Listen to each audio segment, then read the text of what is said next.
So first of all very good morning, good afternoon, good evening. एक बार आपका स्वागत है स्पोकन इंग्लिश क्लासेस बाय संभव जैन, स्पोकन इंग्लिश बाय संभव Jain, and I am a संभव Jain spoken English tutor.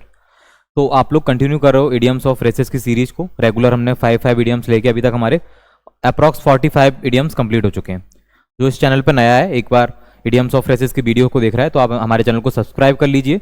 आपको पूरी कंप्लीट प्लेलिस्ट में सीरीज मिल जाएगी जिसमें आप इडियम्स ऑफ फ्रेजेस को कंप्लीट करने वाले हो। आज जो हमारा है डे 10 रहने वाला है। डे 9 तक हमने इडियम्स ऑफ फ्रेजेस कंप्लीट कर लिए हैं। हर पार्ट में हमने 5 इडियम्स ऑफ फ्रेजेस कंप्लीट किए हैं। तो ये काफ़ी इंपॉर्टेंट है जो लोग गवर्नमेंट के एग्जाम की प्रिपरेशन कर रहे हैं। जस्ट लाइक अभी जो यूपीएससी ईपीएफओ का अपकमिंग एग्जाम है, SSC CGL CHSL banking railway, जो भी वनडे कॉम्पिटिटिव एग्जाम्स होते हैं स्टेट के, ठीक है, पीसीएस वगैरह जितने भी एग्जाम्स होते हैं उनमें सभी में जो इंग्लिश आती है तो वहाँ ये पूछे जाते हैं। तो इडियम्स ऑफ फ्रेजेस क्या होता है कि वोकेबुलरी के ज़्यादा से ज़्यादा वर्ड जो प्रीवियस एग्जाम्स के रिपीट होते हैं, ठीक है, तो उस अकॉर्डिंग आप कर सकते हो। और अगर आप लोग इनको वोकेबुलरी के फॉर्म में भी इन्हें लर्न करना चाहते हो तो आपके लिए काफ़ी ज़्यादा यूजफुल है ये, ठीक है। मुहावरे यहाँ मैंने वाक्यांश बोलते हैं हिंदी में। तो फर्स्ट हमारा आइडिया में आज का डंकीज ईयर्स। देखिए 5 टाइम्स ये एग्जाम में आया हुआ है, 5 टाइम्स एसएससी में आया हुआ है और कई सारे एग्जाम्स में 5 टाइम्स रिपीट हुआ है। A long time, donkeys years मतलब जो हम बोलते हैं डंकी गधे के साल, मतलब अ लॉन्ग ईयर्स बहुत लंबा समय। कितना सिंपल इडियम है ये तो, डंकीज ईयर्स मतलब अ लॉन्ग टाइम बहुत लंबा समय। नेक्स्ट हमारा इडियम है डाउन इन द डंप्स। क्या है हमारा next idiom? Down in the dumps. तो डाउन इन द डंप्स हम कहाँ लेते हैं? Sad and depressed. जब हमारी मूवमेंट किस टाइप से रहते हैं? सैड और डिप्रेस्ड मूवमेंट रहता है जब हम दुखी होते हैं। हताश और निराश, जब हम हताश और निराश होते हैं तब इस टाइप का हम क्या लेते हैं? ये इस टाइप का हम यूज करते हैं। तो आप यहाँ से क्लियर कर सकते हो इसे, तो ये आपका क्लियर हो जाएगा। क्या है? डाउन इन द डंप्स, हताश और निराश। नेक्स्ट हमारा इडियम है, ये आप इनको साथ साथ लर्न भी करते जाइए, नोट भी करते जाइएगा, आपके लिए काफी इंपॉर्टेंट है। थर्ड हमारा है डाउन टू अर्थ। तो टू बी रियलिस्टिक और प्रैक्टिकल। क्या मीनिंग होगा इसका? टू बी रियलिस्टिक और प्रैक्टिकल। आप बोलते हो, हम कई बार यूज करते हैं कि वो पर्सन डाउन टू अर्थ है या I am down to earth person, इस टाइप से हम भी बोलते हैं कि हम जमीन से जुड़े हुए लोग हैं। इसका मीनिंग क्या है? सरल और सच्चा। जो इंसान आडंबर से रहित होता है, सरल और सच्चा होता है, उसको क्या हम बोलते हैं? उसको हम बोलते हैं डाउन टू अर्थ। तो ये भी काफी इंपॉर्टेंट है और ये तो हमारे नेचुरल बिहेवियर में यूज करने वाला वर्ड है, ठीक है। तो डाउन टू अर्थ ये भी 2 टाइम्स एग्जाम में पूछा गया है कहीं ना कहीं।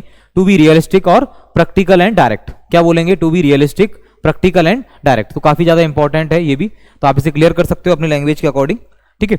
सच्चा, सरल और आडंबर रहित।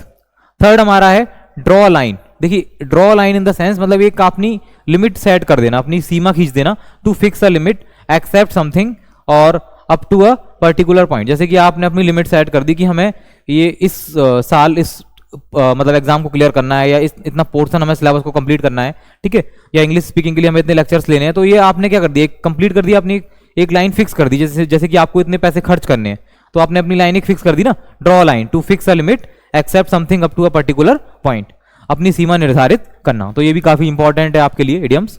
ये भी काफी टाइम्स आया हुआ है, 4 टाइम्स आया हुआ है ये, ठीक है। और लास्ट है आपका आज का ड्रॉप इन, मतलब प्ले अ कैजुअल विजिट। बिना बताए आना, आप किसी भी प्लेस पे बिना बताए आ जाते हो तो उसको हम क्या बोलते हैं? ड्रॉप इन, मतलब पे अ कैजुअल विजिट, बिना बताए आना। तो आप इसे नोट कर सकते हो, काफी ज्यादा इंपॉर्टेंट है। देखिए हर एग्जाम में ये इडियम्स फ्रेसेस, छोटे क्लासेस के भी जो 10th और 12th के स्टूडेंट्स हैं या उससे भी छोटे क्लासेस के हैं, उनको इडियम्स ऑफ फ्रेसेस पूछे जाते हैं। तो ग्रामेटिकली पोर्शन है, इसके लिए आप काफी ज्यादा इंपॉर्टेंस है इनका, आप अपने यूज कर सकते हो। एक बार हम जल्दी से फास्ट इनका रिवीजन कर लेते हैं। फर्स्ट है ड्रॉप इन। क्या मीनिंग है इसका? पे अ कैजुअल विजिट, बिना बताए आना। सेकेंड है हमारा जो लास्ट सेकंड हमने जो देखा, ड्रॉ लाइन, मतलब अपनी एक लिमिट फिक्स कर लेना। Accept something up to a particular point, मतलब एक चीज को पर्टिकुलर पॉइंट पे जाके एक्सेप्ट कर लेना, सीमा निर्धारित करना, ठीक है। थर्ड हमारा है डाउन टू अर्थ, मतलब to be realistic, practical and direct, मतलब सरल और सच्चा, मतलब आडंबर रहित, जिसको कोई भी आडंबर नहीं, किसी भी प्रकार का कोई वो नहीं है। Down in the dumps means sad और डिप्रेस्ड। क्या मीनिंग होगा इसका? हताश और निराश। तो इस टाइप से एग्जाम में आता है सैड एंड डिप्रेस्ड, तो आप वहां चूज करोगे इडियम्स ऑफ फ्रेजेस को, down in the dumps, Indian idioms और फ्रेजेस।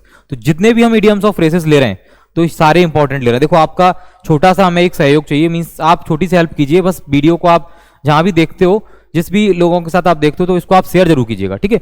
आप शेयर करते हो तो उससे हमारे लिए भी हेल्प होती है कि हमें लोगों के ओपिनियंस मिलते हैं और आपका जो भी पसंदीदा टॉपिक है अपकमिंग जो ग्रामेटिकली पोर्शन है जो आपको नहीं क्लियर हो रहा है, आपको समझना चाहते हो, आप कमेंट सेक्शन में बताइए कि ये सर ये टॉपिक कंप्लीट कीजिए, आपके फॉर्म में हम उसे लेके आएंगे और उसको हम क्लियर करेंगे। ठीक है, लास्ट हमारा है डंकीज ईयर्स, मतलब अ लॉन्ग टाइम, बहुत लंबा समय। तो एक आपके 5 वीडियोस कंप्लीट हुए, तो वीडियो को आप लाइक करना मत भूलिएगा, लाइक कीजिए, कमेंट कीजिए और शेयर कीजिए ज़्यादा से ज़्यादा। ओके, नेक्स्ट लेक्चर में हम नेक्स्ट टॉपिक के साथ मिलते हैं।